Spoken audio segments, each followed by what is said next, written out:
حضرت ابو ذر رضی اللہ تعالی عنہ سے روایت ہے کہ انہوں نے عرض کیا، اے اللہ کے رسول صلی اللہ علیہ وآلہ وسلم، میرے ماں باپ آپ پر قربان، اللہ تعالیٰ کو کون سا کلام زیادہ پسند ہے جسے میں کہوں اللہ تعالیٰ میری نافرمانیوں اور بدفعالی پر پردہ پوشی فرما دے؟ آپ صلی اللہ علیہ وآلہ وسلم نے فرمایا، جو اللہ تعالیٰ نے اپنے فرشتوں کے لیے پسند کر رکھا ہے، ان کلمات کو پڑھنے والا کسی عذاب میں مبتلا نہ ہوگا اور بغیر حساب و عذاب جنت میں جائے گا۔ میں نے عرض کیا، یعنی ابو ذر نے، کہ اگر وہ بہت عظیم گناہ رکھتا ہو، اللہ کا نافرمان رہا ہو؟ آپ صلی اللہ علیہ وآلہ وسلم نے فرمایا، یہ کلمات اللہ تعالیٰ کو اتنے محبوب ہیں، نہ ہی گناہ آڑے آتے ہیں نہ ہی اس کا فعل۔ وہ کلمات یہ ہیں: بسم اللہ الرحمن الرحیم، السلام علیکم ورحمۃ اللہ۔ محترم ناظرین، حضور نبی کریم صلی اللہ علیہ وآلہ وسلم کی بچپن سے تقریباً 40 برس کی عمر شریف ہو گئی،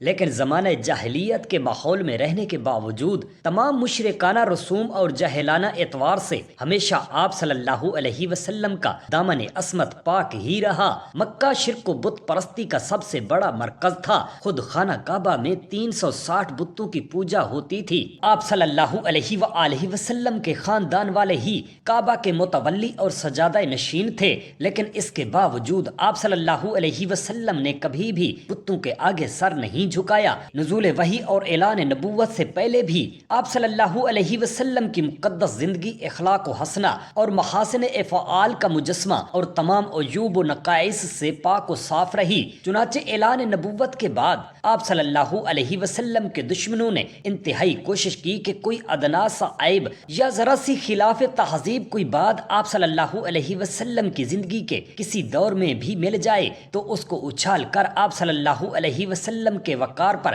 حملہ کر کے لوگوں کی نگاہوں میں آپ کو رسوا کر دیں، معاذ اللہ۔ مگر تاریخ گواہ ہے کہ ہزاروں دشمن سوچتے سوچتے تھک گئے، لیکن کوئی ایک واقعہ بھی ایسا نہیں مل سکا جس سے وہ آپ صلی اللہ علیہ وسلم پر انگشت نمائی کر سکیں۔ لہذا ہر انسان اس حقیقت کے اعتراف پر مجبور ہے کہ بلا شبہ حضور اقدس صلی اللہ علیہ وسلم کا کردار انسانیت کا ایک محیر العقول اور غیر معمولی کردار ہے، جو نبی اکرم صلی اللہ علیہ وسلم کے سوا کسی دوسرے کے لیے ممکن ہی نہ تھا۔ جب حضور انور صلی اللہ علیہ وسلم کی مقدس زندگی کا 40واں سال شروع ہوا تو ناگہاں آپ صلی اللہ علیہ وسلم کی ذات اقدس میں ایک نیا انقلاب رونما ہو گیا کہ ایک دم آپ صلی اللہ علیہ وسلم خلوت پسند ہو گئے اور اکیلے تنہائی میں بیٹھ کر خدا تعالی کی عبادت کرنے کا ذوق و شوق پیدا ہو گیا۔ آپ صلی اللہ علیہ وسلم اکثر اوقات غور و فکر میں پائے جاتے تھے اور آپ صلی اللہ علیہ وسلم کا بیشتر وقت مناظر قدرت کے مشاہدہ اور کائنات فطرت کے مطالعہ میں صرف ہوتا تھا۔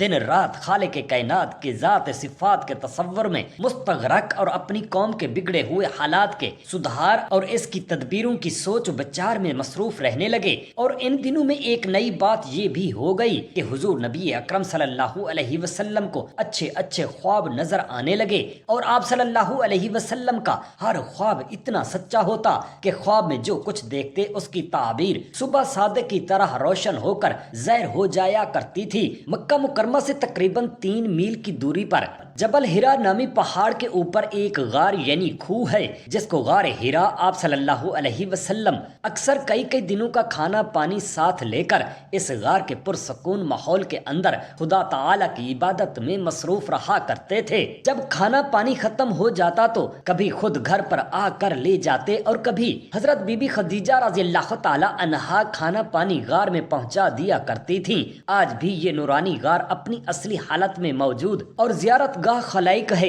ایک دن آپ صلی اللہ علیہ وسلم غار ہرا کے اندر عبادت میں مشغول تھے کہ بالکل اچانک غار میں آپ صلی اللہ علیہ وسلم کے پاس ایک فرشتہ ظاہر ہوا۔ یہ حضرت جبرائیل امین علیہ السلام تھے، جو ہمیشہ خدا تعالی کا پیغام اس کے رسولوں علیہ السلام تک پہنچاتے رہے۔ اس فرشتے نے ایک دم کہا کہ پڑھیے۔ آپ صلی اللہ علیہ وسلم نے فرمایا کہ میں پڑھنے والا نہیں ہوں۔ فرشتہ نے آپ صلی اللہ علیہ وسلم کو پکڑا اور نہایت گرم جوشی کے ساتھ آپ صلی اللہ علیہ وسلم سے زوردار معانقہ کیا، پھر چھوڑ کر کہا کہ پڑھیے۔ آپ صلی اللہ علیہ وسلم نے پھر فرمایا کہ میں پڑھنے والا نہیں ہوں۔ فرشتہ نے دوسری مرتبہ پھر آپ صلی اللہ علیہ وسلم کو اپنے سینے سے چمٹایا اور چھوڑ کر کہا کہ پڑھیے۔ آپ صلی اللہ علیہ وسلم نے پھر وہی فرمایا کہ میں پڑھنے والا نہیں ہوں۔ تیسری مرتبہ پھر فرشتہ نے آپ صلی اللہ علیہ وسلم کو بہت زور کے ساتھ اپنے سینے سے لگا کر چھوڑا اور کہا کہ اقرأ بسم ربک الذی خلق خلق الانسان من علق۔ یہی سب سے پہلی وحی تھی جو آپ صلی اللہ علیہ وسلم پر نازل ہوئی۔ ان آیتوں کو یاد کر کے حضور اقدس صلی اللہ علیہ وسلم اپنے گھر تشریف لائے،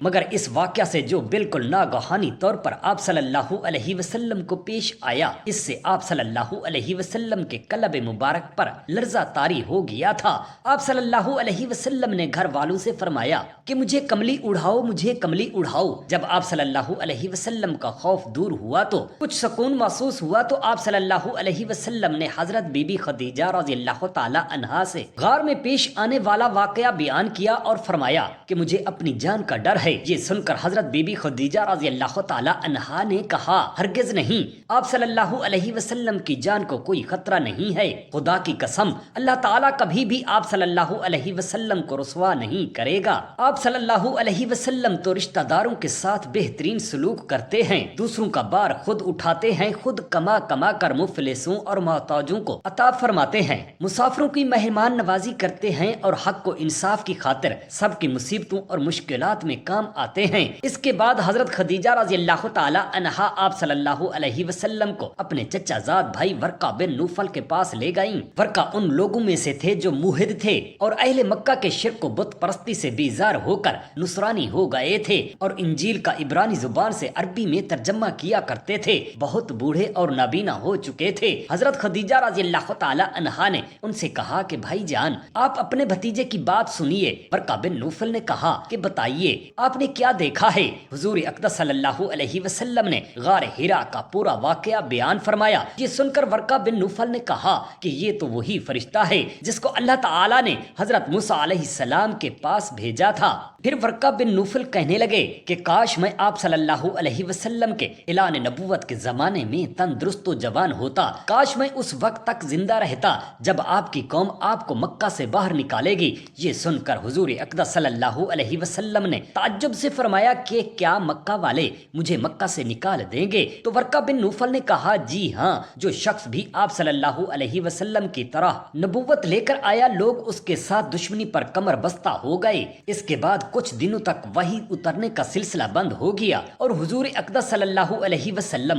وحی کے انتظار میں مضطرب اور بے قرار رہنے لگے، جہاں تک کہ ایک دن حضور اقدس صلی اللہ علیہ وسلم کہیں گھر سے باہر تشریف لے جا رہے تھے کہ کسی نے یا محمد صلی اللہ علیہ وسلم کہہ کر پکارا۔ آپ صلی اللہ علیہ وسلم نے آسمان کی طرف سر اٹھا کر دیکھا تو یہ نظر آیا کہ وہی فرشتہ حضرت جبرائیل علیہ السلام جو غار میں آیا تھا، آسمان و زمین کے درمیان ایک کرسی پر بیٹھا ہوا ہے۔ یہ منظر دیکھ کر آپ صلی اللہ علیہ وسلم کے قلب مبارک میں ایک خوف کی کیفیت پیدا ہو گئی اور آپ صلی اللہ علیہ وسلم مکان پر آ کر لیٹ گئے اور گھر والوں سے فرمایا کہ مجھے کمبل اڑھاؤ، کہ مجھے کمبل اڑھاؤ۔ چنانچہ آپ صلی اللہ علیہ وسلم کمبل اوڑھ کر لیٹے ہوئے تھے کہ ناگہاں آپ صلی اللہ علیہ وسلم پر سورہ مدثر کی ابتدائی آیات نازل ہوئیں اور رب تعالی کا فرمان اتر پڑا کہ ان آیات کے نزول کے بعد حضور نبی کریم صلی اللہ علیہ وسلم کو خداوند قدوس نے دعوت اسلام کے منصب پر مامور فرما دیا اور آپ خداوند تعالی کے حکم کے مطابق دعوت حق اور تبلیغ اسلام کے لیے کمر بستہ ہو گئے۔ 3 برس تک حضور اقدس صلی اللہ علیہ وسلم انتہائی پوشیدہ طور پر نہایت رازداری کے ساتھ تبلیغ اسلام کا فرض ادا فرماتے رہے اور اس درمیان میں عورتوں میں سب سے پہلے حضرت خدیجہ رضی اللہ تعالی عنہا اور آزاد مردوں میں سب سے پہلے حضرت ابو بکر صدیق رضی اللہ تعالی عنہ اور لڑکوں میں سب سے پہلے حضرت علی کرم اللہ وجہ الکریم اور غلاموں میں سے سب سے پہلے زید بن حارثہ رضی اللہ تعالی عنہ ایمان لائے۔ پھر ان کے علاوہ دوسرے بہت سے مردوں اور عورتوں نے بھی اسلام لانے کا شرف حاصل کر لیا۔ 3 برس کی اس خفیہ دعوت اسلام میں مسلمانوں کی ایک جماعت تیار ہو گئی۔ اس کے بعد اللہ تعالیٰ نے اپنے حبیب کبریا صلی اللہ علیہ وسلم پر سورہ شعراء نازل فرمائی اور خداوند تعالیٰ کا حکم ہوا کہ اے محبوب آپ اپنے قریبی خاندان والوں کو خدا سے ڈرائیے۔ تو حضور نبی اکرم صلی اللہ علیہ وسلم نے ایک دن کوہ صفا کی چوٹی پر چڑھ کر یا معشر قریش کہہ کر قبیلہ قریش کو پکارا۔ جب سب قریش جمع ہو گئے تو آپ صلی اللہ علیہ وسلم نے فرمایا کہ اے میری قوم، اگر میں تم لوگوں سے یہ کہہ دوں کہ اس پہاڑ کے پیچھے ایک لشکر چھپا ہوا ہے جو تم پر حملہ کرنے والا ہے تو کیا تم لوگ میری بات کا یقین کر لوگے؟ تو سب نے ایک زبان ہو کر کہا کہ ہاں، ہم یقیناً آپ صلی اللہ علیہ وسلم کی بات کا یقین کر لیں گے، کیونکہ ہم نے آپ صلی اللہ علیہ وسلم کو ہمیشہ سچا اور امین ہی پایا ہے۔ آپ صلی اللہ علیہ وسلم نے فرمایا پھر میں یہ کہتا ہوں کہ میں تم لوگوں کو عذاب الہی سے ڈرا رہا ہوں، اور اگر تم لوگ ایمان نہ لاؤ گے تو تم پر عذاب الہی اتر پڑے گا۔ یہ سن کر تمام قریش، جن میں آپ صلی اللہ علیہ وسلم کا چچا ابو لہب بھی تھا، سخت ناراض ہو کر سب کے سب چلے گئے اور حضور اقدس صلی اللہ علیہ وسلم کی شان میں اول پھول بکنے لگے۔ معاذ اللہ، اب وہ وقت آ گیا کہ اعلان نبوت کے چوتھے سال سورہ حجر کی آیات نازل فرمائی اور اللہ تعالیٰ نے یہ حکم فرمایا کہ اے محبوب، آپ کو جو حکم دیا گیا ہے اس کو علل اعلان بیان فرمائیے۔ چنانچہ اس کے بعد آپ صلی اللہ علیہ وسلم اعلانیہ طور پر دین اسلام کی تبلیغ فرمانے لگے اور شرک و بت پرستی کی کھلم کھلا برائی بیان فرمانے لگے، اور تمام قریش بلکہ تمام اہل مکہ بلکہ پورا عرب آپ کی مخالفت پر کمر بستہ ہو گیا، اور حضور نبی اکرم صلی اللہ علیہ وسلم اور مسلمانوں کو ایذا رسانیوں کا ایک طولانی سلسلہ شروع ہو گیا۔ کفار مکہ خاندان بنو ہاشم کے انتقام اور لڑائی بھڑک اٹھنے کے خوف سے حضور اقدس صلی اللہ علیہ وسلم کو قتل تو نہیں کر سکے، لیکن طرح طرح کی تکلیفوں اور ایذا رسانیوں سے آپ صلی اللہ علیہ وسلم پر ظلم و ستم کا پہاڑ توڑنے لگے۔ چنانچہ سب سے پہلے تو حضور نبی کریم صلی اللہ علیہ وسلم کے کہن، ساحر، شاعر، مجنون ہونے کا ہر کوچہ و بازار میں زوردار پروپیگنڈا کرنے لگے۔ آپ صلی اللہ علیہ وسلم کے پیچھے شریر لڑکوں کا غول لگا دیا جو راستوں میں آپ صلی اللہ علیہ وسلم پر بھبتیاں کستے، گالیاں دیتے اور یہ دیوانہ ہے، یہ دیوانہ ہے کا شور مچا کر آپ صلی اللہ علیہ وسلم کے اوپر پتھر پھینکتے۔ اللہ اکبر! کبھی کفار مکہ آپ صلی اللہ علیہ وسلم کے راستوں میں کانٹے بچھاتے، کبھی آپ صلی اللہ علیہ وسلم کے جسم مبارک پر نجاست ڈال دیتے، کبھی آپ صلی اللہ علیہ وسلم کو دھکا دیتے، کبھی آپ صلی اللہ علیہ وسلم کی مقدس اور نازک گردن میں چادر کا پھندا ڈال کر گلا گھونٹنے کی کوشش کرتے۔ روایت ہے کہ ایک مرتبہ آپ صلی اللہ علیہ وسلم حرم کعبہ میں نماز پڑھ رہے تھے، ایک دم سنگ دل کافر عقبہ بن ابی معیط نے آپ صلی اللہ علیہ وسلم کے گلے میں چادر کا پھندا ڈال کر اس زور سے کھینچا کہ آپ صلی اللہ علیہ وسلم کا دم گھٹنے لگا۔ چنانچہ یہ منظر دیکھ کر حضرت ابو بکر صدیق رضی اللہ تعالی عنہ بے قرار ہو کر دوڑ پڑے اور عقبہ بن ابی معیط کو دھکا دے کر دفع کیا اور یہ کہا کہ کیا تم لوگ ایسے آدمی کو قتل کرتے ہو جو یہ کہتا ہے کہ میرا رب اللہ ہے؟ اس دھکم دھکا میں حضرت ابو بکر صدیق رضی اللہ تعالی عنہ نے کفار کو مارا بھی اور کفار کی مار کھائی بھی۔ آپ صلی اللہ علیہ وسلم کے معجزات اور روحانی تاثیرات و تصرفات کو دیکھ کر آپ صلی اللہ علیہ وسلم کو سب سے بڑا جادوگر کہتے۔ جب حضور نبی اکرم صلی اللہ علیہ وسلم قرآن شریف کی تلاوت فرماتے تو یہ کفار قرآن اور قرآن کو لانے والے جبرائیل اور قرآن کو نازل فرمانے والے اللہ تعالیٰ کو اور آپ صلی اللہ علیہ وآلہ وسلم کو گالیاں دیتے، توبہ نعوذ باللہ من ذالک، اور گلی کوچوں میں پہرا بٹھا دیتے تھے کہ قرآن مجید کی آواز کسی کے کان میں نہ پڑنے پائے، اور تالیاں پیٹ پیٹ کر اور سیٹیاں بجا بجا کر اس قدر شور و غل مچاتے کہ قرآن مجید کی آواز کسی کو سنائی نہیں دیتی تھی۔ حضور اقدس صلی اللہ علیہ وآلہ وسلم جب کہیں کسی عام مجمع میں یا کفار کے میلوں میں قرآن پاک پڑھ کر سناتے یا دعوت اسلام کا واز فرماتے تو آپ صلی صلی اللہ علیہ وآلہ وسلم کا چچا ابو لہب آپ صلی اللہ علیہ وآلہ وسلم کے پیچھے چلا چلا کر کہتا جاتا تھا کہ اے لوگو، یہ میرا بھتیجا جھوٹا ہے، یہ دیوانہ ہو گیا ہے، تم لوگ اس کی کوئی بات نہ سنو۔ معاذ اللہ۔ ایک مرتبہ حضور نبی اکرم صلی اللہ علیہ وآلہ وسلم ذوالمجاز کے بازار میں دعوت اسلام کا واز فرمانے کے لیے تشریف لے گئے اور لوگوں کو کلمہ حق کی دعوت دی تو ابو جہل آپ صلی اللہ علیہ وسلم پر دھول اڑاتا جاتا تھا اور کہتا جاتا تھا کہ اے لوگو، اس کے فریب میں مت آنا، یہ چاہتا ہے کہ تم لوگ لات و عزا کی عبادت چھوڑ دو۔ اسی طرح ایک مرتبہ جب کہ حضور نبی اکرم صلی اللہ علیہ وسلم حرم کعبہ میں نماز پڑھ رہے تھے، عین حالت نماز میں ابو جہل نے کہا کہ کوئی ہے جو آل فلاں کے ذبح کیے ہوئے جانور کی اوجھڑی لا کر سجدہ کی حالت میں آپ صلی اللہ علیہ وسلم کے کندھوں پر رکھ دے۔ یہ سن کر عقبہ بن ابی معیط کافر اٹھا اور اس اوجھڑی کو لا کر حضور نبی اکرم صلی اللہ علیہ وسلم کے دوش مبارک پر رکھ دیا۔ حضور صلی اللہ علیہ وآلہ وسلم سجدہ میں تھے، دیر تک اوجھڑی کے کندھے اور گردن پر پڑی رہی اور کفار ٹھٹھا مار مار کر ہنستے رہے اور مارے ہنسی کے ایک دوسرے پر گرتے رہے۔ آخر کار حضرت بی بی فاطمہ رضی اللہ تعالی عنہا، جو ان دنوں ابھی کمسن لڑکی تھی،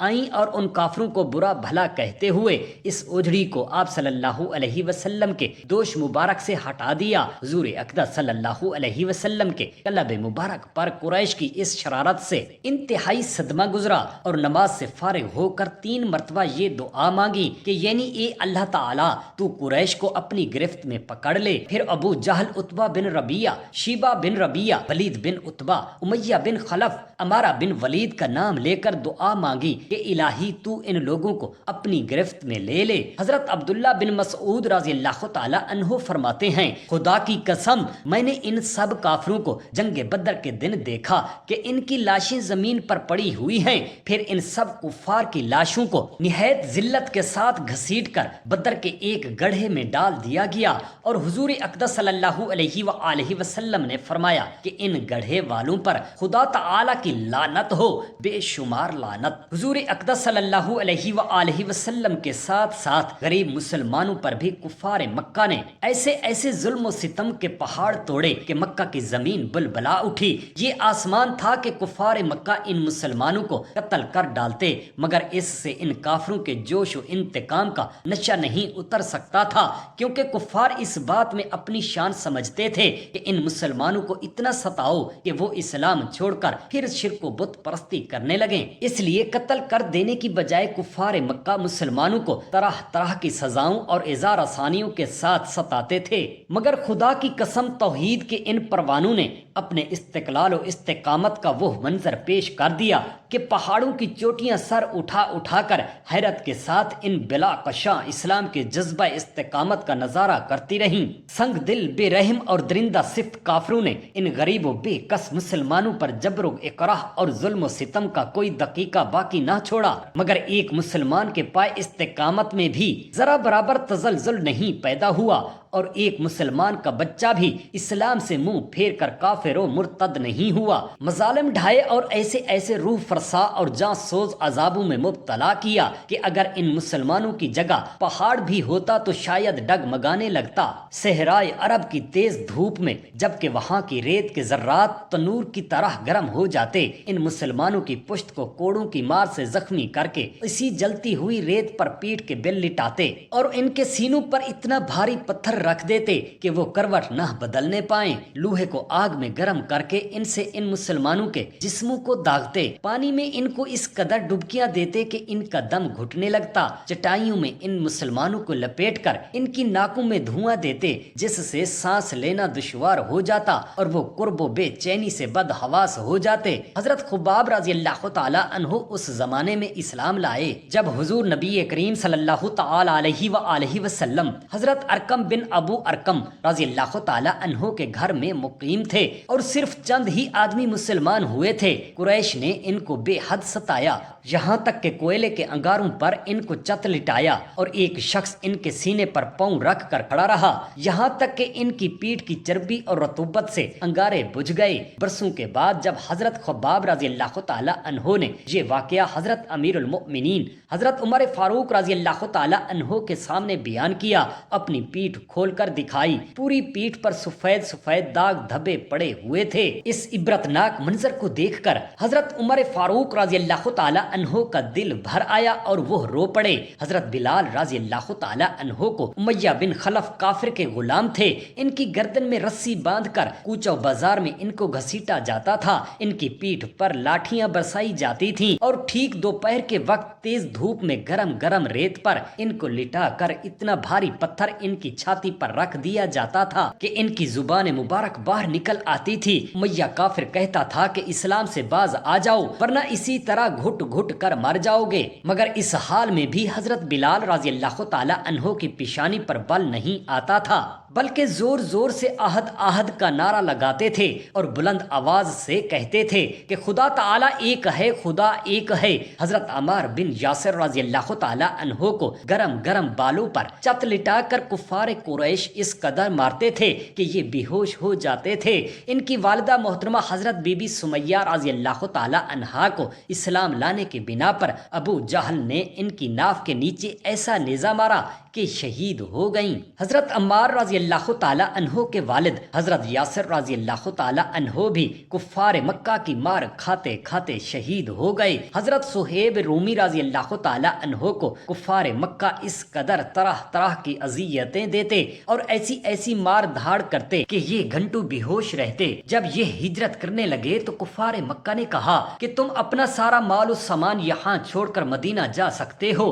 آپ خوشی خوشی دنیا کی دولت پر لات مار کر اپنی متاع یعنی ایمان کو ساتھ لے کر مدینہ طیبہ چلے گئے۔ حضرت ابو فلیمہ رضی اللہ تعالی عنہ صفوان بن امیہ کافر کے غلام تھے اور حضرت بلال رضی اللہ تعالی عنہ کے ساتھ ہی مسلمان ہوئے تھے۔ جب صفوان کو ان کے اسلام کا پتہ چلا تو اس نے ان کے گلے میں رسی کا پھندا ڈال کر ان کو گھسیٹا اور گرم جلتی ہوئی زمین پر ان کو چت لٹا کر سینے پر وزنی پتھر رکھ دیا۔ جب ان کو کفار گھسیٹ کر لے جا رہے تھے، راستہ میں اتفاق سے ایک گہریلا نظر پڑا۔ امیہ کافر نے تانا مارتے ہوئے کہا کہ دیکھ تیرا خدا یہی تو نہیں ہے۔ آپ رضی اللہ تعالی عنہ نے فرمایا کہ ایک کافر کے بچے، خاموش، میرا اور تیرا خدا اللہ ہے۔ یہ سن کر امیہ کافر غضبناک ہو گیا اور اس زور سے ان کا گلا گھونٹا کہ وہ بے ہوش ہو گئے اور لوگوں نے یہ سمجھا کہ ان کا دم نکل گیا ہے۔ حضرت ابو غفاری رضی اللہ تعالی عنہ جب دامن اسلام میں آئے تو مکہ میں ایک مسافر کی حیثیت سے کئی دن تک حرم کعبہ میں رہے۔ یہ روزانہ زور زور سے چلا چلا کر اپنے اسلام کا اعلان کرتے تھے اور روزانہ کفار قریش ان کو اس قدر مارتے تھے کہ یہ لہو لہان ہو جاتے تھے اور ان دنوں میں آب زمزم کے سوا ان کو کچھ بھی کھانے پینے کو نہیں ملا۔ حضرت ابو ذر رضی اللہ تعالی عنہ سے روایت ہے کہ انہوں نے عرض کیا، اے اللہ کے رسول صلی اللہ علیہ وآلہ وصحبہ وسلم، میرے ماں باپ آپ پر قربان، اللہ تعالیٰ کو کون سا کلام زیادہ پسند ہے؟ آپ صلی اللہ علیہ وآلہ وسلم نے فرمایا، جو اللہ تعالیٰ نے اپنے فرشتوں کے لیے پسند کر رکھا ہے۔ ان کلمات کو پڑھنے والا کسی عذاب میں مبتلا نہ ہوگا اور بغیر حساب و عذاب جنت میں جائے گا۔ میں نے عرض کیا، یعنی ابو ذر نے کہا کہ اگر وہ بہت عظیم گناہ رکھتا ہو، اللہ تعالیٰ کا نافرمان رہا ہو؟ آپ صلی اللہ علیہ وآلہ وسلم نے فرمایا، یہ کلمہ اللہ تعالیٰ کو اتنا محبوب ہیں، نہ ہی گناہ آڑے آتے ہیں نہ ہی اس کا فعل۔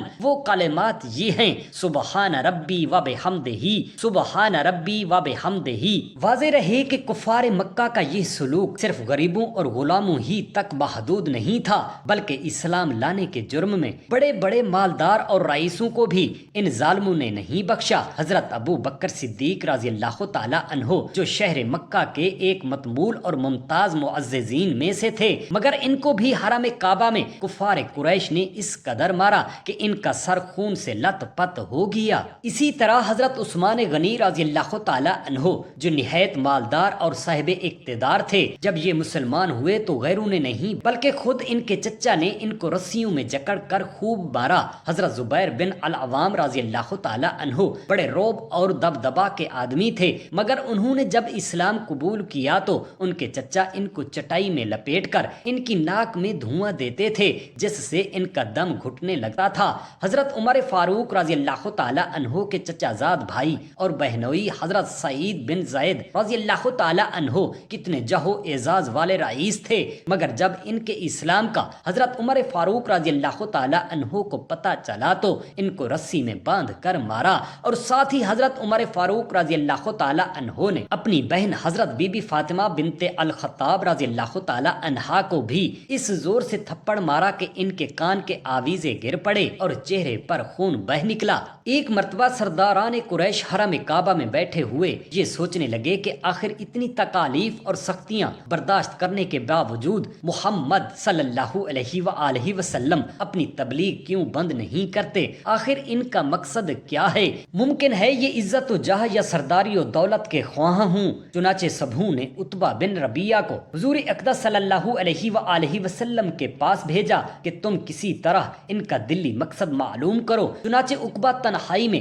آپ صلی اللہ علیہ وآلہ وصحابہ وسلم سے ملا اور کہنے لگا کہ اے محمد صلی اللہ تعالی علیہ وآلہ وسلم، آخر اس دعوت اسلام سے آپ کا کیا مقصد ہے؟ کیا آپ مکہ کی سرداری چاہتے ہیں یا عزت و دولت کے خواہاں ہیں یا کسی بڑے گھرانے میں شادی کے خواہش مند ہیں؟ آپ کے دل میں جو تمنا ہو کھلے دل کے ساتھ کہہ دیجئے، میں اس کی ضمانت لیتا ہوں کہ اگر آپ دعوت اسلام سے باز آ جائیں تو پورا مکہ آپ کے زیر فرمان ہو جائے گا اور آپ کی ہر خواہش اور تمنا پوری کر دی جائے گی۔ عتبہ کی یہ ساحرانہ تقریر سن کر حضور نبی رحمت عالم صلی اللہ تعالی علیہ وآلہ وسلم نے جواب میں قرآن مجید کی چند آیتیں تلاوت فرمائیں، جن کو سن کر عتبہ اس قدر متاثر ہوا کہ اس کے جسم کا رونگٹا اور بدن کا بال بال خوف ذوالجلال سے لرزنے لگا اور کانپنے لگا، اور حضور اقدس صلی اللہ علیہ وآلہ وسلم کے منہ مبارک پر ہاتھ رکھ کر کہا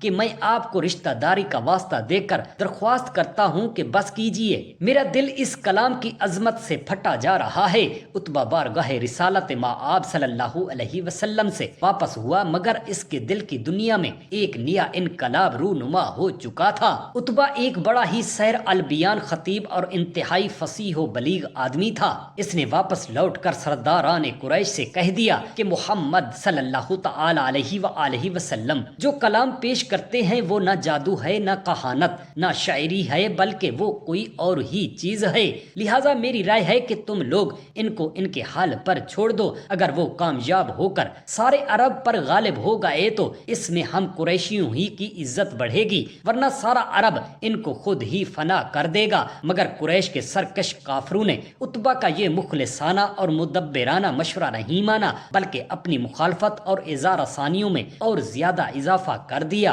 اللہ اکبر۔ اللہ تعالی ہم تمام مسلمانوں کو راہ حق کے لیے اور آپ صلی اللہ علیہ وآلہ وصحابہ وسلم کی سنت مبارکہ پر عمل کرنے والا بنائے۔ آمین یا رب العالمین۔ جزاک اللہ خیرا کثیرا۔